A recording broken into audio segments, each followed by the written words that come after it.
So our geniuses in Washington spent 20 years in Afghanistan with no clearly defined mission.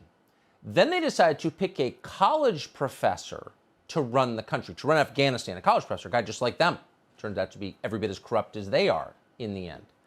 And then they get it in a way that's almost calculated to humiliate and diminish the United States.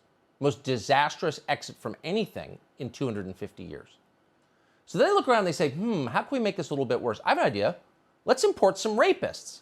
That would make it even worse than we've already made it. And they have. The Washington Times reported today that a previously deported rapist was among the Afghan refugees that just landed at Dulles Airport. Of course, let's import rapists, because it's not bad enough. Congressman Tom Tiffany recently toured Fort McCoy in Wisconsin, where 2,000 Afghan evacuees are being held. He says he did not see a single special immigrant visa holder. He also says that all of the evacuees were free to leave the base whenever they wanted to. Congressman Tiffany joins us tonight. Congressman, thanks so much for coming on. First of all, thank you for seeing this for yourself. Tell us what you saw.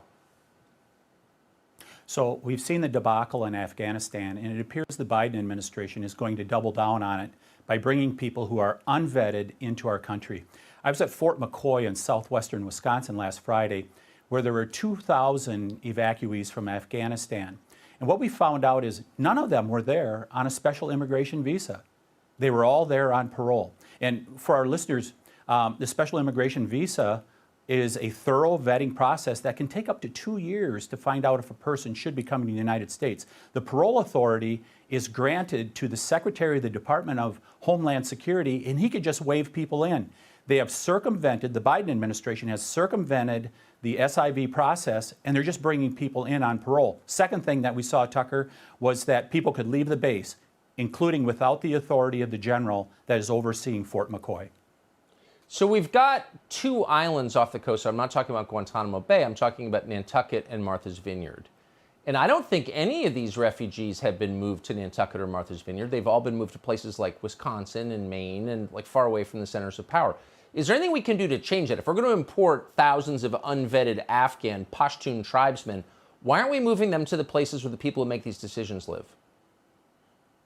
Well, that would really be a good idea. But what I have suggested, and there are Afghans that should be able to come into our country. I've talked to servicemen in my district who said there are people that should be able to come from Afghanistan because they've given their, some of them have given almost their lives being threatened by the Taliban. Yep. And they should be able to come to the United States. However, these people are not being vetted thoroughly, and what should happen is they should go to a safe third country like Qatar, someplace like that, and be vetted there. And then if they get through the vetting, they should be able to come in. Because 84% of the people that in the first quarter of this year that tried to get an SIV in Afghanistan, they were rejected.